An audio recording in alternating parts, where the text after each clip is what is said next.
Bab 2. Pengenalan teori. Dengan saya Robi Ahmad Zafiur Rahman.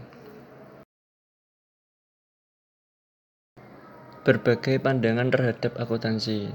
1. Akuntansi sebagai catatan historis, akuntansi sebagai bahasa, akuntansi sebagai politik antar perusahaan, penentuan standar akuntansi adalah proses politik, akuntansi sebagai mitologi, akuntansi sebagai informasi komunikasi dan keputusan, akuntansi sebagai barang ekonomi, akuntansi sebagai komoditi sosial, akuntansi sebagai ideologi dan eksploitasi. Apa yang dimaksud teori? Teori seringkali dinamakan dengan hipotesis atau proposal.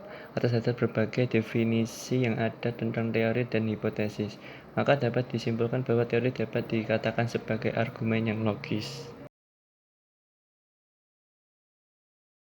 Perumusan teori. Pembentukan suatu teori umumnya berawal dari fenomena yang terjadi dalam kehidupan manusia. Fenomena tersebut menimbulkan suatu pertanyaan yang membutuhkan jawaban. Jawaban tersebut terletak pada bidang yang sering disebut dengan epistemologi atau studi tentang pencipta suatu pengetahuan. Teori sebagai bahasa. Teori harus diekspresikan dalam bentuk bahasa baik yang bersifat verbal atau matematis. Teori dapat dinyatakan dalam bentuk kata atau tanda. Studi tentang simbol dalam kalimat filsafat ilmu pengetahuan dikenal dengan istilah semiologi. Secara garis besar, semiologi terdiri dari 3 bagian, yaitu 1. Sintaktik, studi tentang tata bahasa. 2. Semantik, makna atau hubungan antara kata. 3. Pragmatis, berkaitan dengan bagaimana konsep dan praktik akuntansi mempengaruhi perilaku seseorang. B. Teori sebagai penalaran. Ada 2, 1 penalaran deduktif, 2 penalaran induktif. Yang deduktif tujuannya merupakan bagian yang paling penting. Tujuan yang berbeda akan memerlukan struktur yang berbeda dan dapat menghasilkan prinsip-prinsip yang berbeda.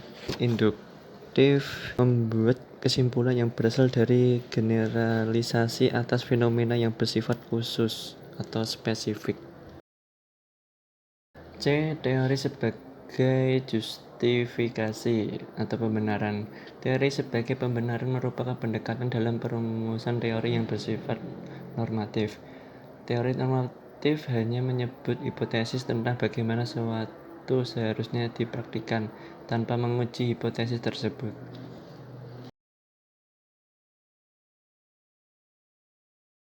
D. Teori sebagai penjelasan dan prediksi. Teori dirumuskan berdasarkan bukti empiris untuk menjelaskan apa yang terjadi dalam praktik dan memprediksi apa yang akan terjadi seandainya ada perubahan tertentu.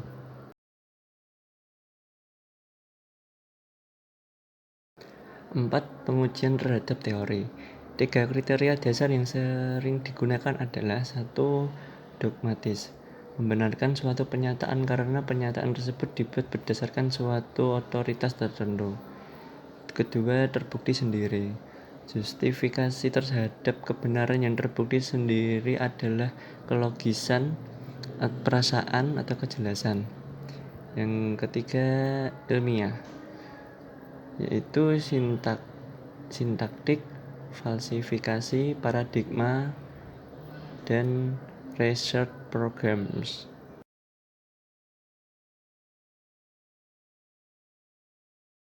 Terima kasih. Wassalamualaikum warahmatullahi wabarakatuh.